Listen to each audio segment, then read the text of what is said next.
भारतीय AI summit super hit जा रहा था। यहां तक कि गलगोटिया यूनिवर्सिटी कांड के बाद सरकार ने, मैनेजमेंट ने चीजों को बहुत अच्छे से संभाला और इसका इम्पैक्ट ये हुआ कि पूरी दुनिया ने भुला दिया जो गलगोटिया यूनिवर्सिटी ने किया। और इसके बाद इस समिट को न सिर्फ चीन में बल्कि अमेरिका, यूरोप, यहां तक कि मिडिल ईस्ट के देशों में भी कवर किया गया कि देखिए दुनिया का सबसे बड़ा एआई समिट भारत में हो रहा है। क्योंकि दुनिया के जितनी भी टॉप एआई कंपनीज है ना, सब की सब प्रेजेंट थी कल इस एआई समिट में जो भारत मंडपम में हो रहा है न्यू दिल्ली में। इससे आप अंदाजा लगाइए कि कितना ये सुपर हिट जा रहा था। लेकिन आज हमने फिर से रायता फैला दिया। दरअसल आप स्क्रीन पर देखिए, भारत की जो विपक्षी पार्टी है कांग्रेस, उसकी यूथ विंग के लोग अचानक से इस समिट के अंदर घुस गए, वो भी कपड़े निकाल कर। जी हाँ, कपड़े निकाल कर घुस गए और प्रोटेस्ट करना शुरू कर दिया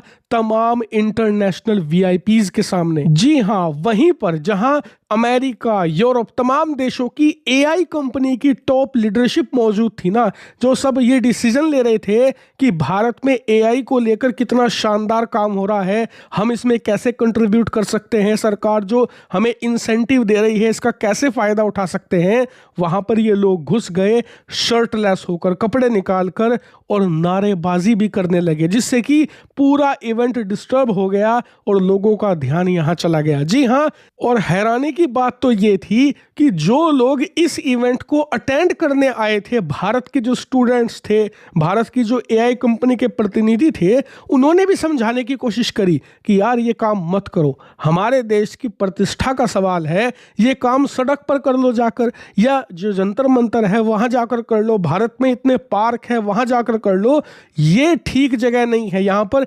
इंटरनेशनल वीआईपीज आए हुए हैं, देश की इज्जत नीलाम हो जाएगी। लेकिन वो सुनने को तैयार नहीं थे। खैर भला हो सिक्योरिटी का कि उन्होंने टाइम पर रिएक्ट किया और जल्दी से इन लोगों को वहां से हटा दिया। लेकिन तब तक बहुत देर हो चुकी थी। जो वहां इंटरनेशनल मीडिया मौजूद थी उसने इसका नोट लिया और इस खबर को अब वो इंटरनेशनल अपने अखबारों में, मीडिया में, चैनल्स पर चला रहे हैं कि कैसे कुछ प्रोटेस्टर शर्टलेस होकर भारत के एआई समिट के अंदर घुस आए। और यकीन मानिए ये बिल्कुल भी ठीक नहीं हुआ, क्योंकि ये एआई समिट बहुत अच्छे नोट पर खत्म होने जा रहा था, लेकिन अंत होते होते हमने इसमें सत्यानाश करने में कोई कसर नहीं छोड़ी। और इसीलिए तो कहा जाता है कि भारतीयों का दुश्मन कोई विदेशी नहीं है। हमें अमेरिका या फिर चीन या फिर यूरोप के लोगों से नहीं डरना, हमें डरना है अपने लोगों से, क्योंकि हम हमेशा विभीषणों के कारण मारे जाते हैं।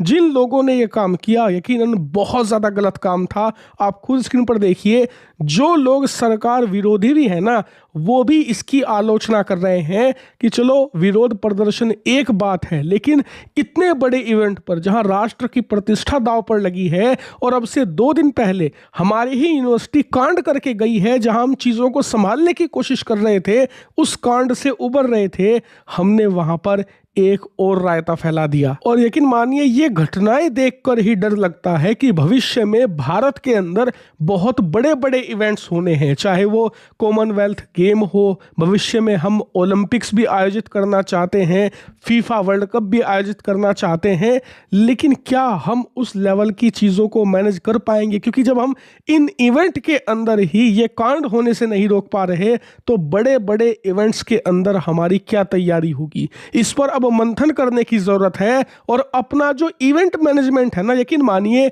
एशिया में हमारा ठीक रिकॉर्ड नहीं है। इवेंट मैनेजमेंट को हमें ठीक करना पड़ेगा, वरना आने वाले समय में इससे भी बुरी एम्बैरेसमेंट झेलनी पड़ सकती है।